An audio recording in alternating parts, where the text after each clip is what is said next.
Hey guys, it's Overflow here. Today I'm going to cover a bit of controversy here in the Linux community. Now, I don't really like getting into controversies, but it's pretty big considering that Linux Mint is the Linux distro that many people will say, hey, I'm just starting to use Linux, what distro should I use? Most of them will probably say Linux Mint. Now, before I get into the real juicy stuff, there's a couple things that we need to learn first about snaps and Linux Mint. So snaps are Ubuntu's, or the company behind Ubuntu's, way of installing packages. The snap system contains apps that are both open source and closed source, but the system behind it to use to install snaps is closed source. That's why there's a bit of a controversy, because it's for open source operating systems, but the thing itself is closed source.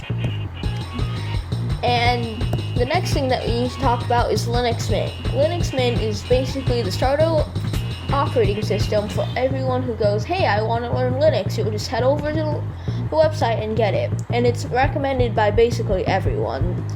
Now, a third thing that you'll need to learn about is what free and open source means. For me, free and open source means that free you can do whatever you want. You can modify it however you want. And open source just means that it's open source.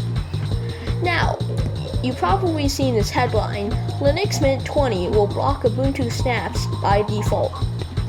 And what they've done here, they added a preference file to app that said, hey, whenever a user said sudo apt-get snapd, it'll go, you can't do that. Snapd is forbidden on here. Now that seems a bit hypocritical because Linux Mint is supposed to be free, which means that you can install whatever you want. But the Linux Mint devs are making it so that you can't do that and you cannot install snaps. That's a bit of a hypocritical decision considering that what they're trying to do, that they're trying to restrict this non-free and open source by adding a preference file to app, which kind of contradicts the free and open source. It's removing the free part because you can't install whatever packages you want.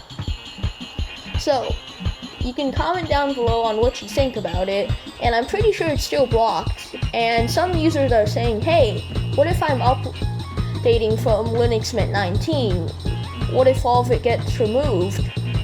So, this is a bit of a big controversy, so let me know down in the comments what you think about this. And stay fresh, cheese bag.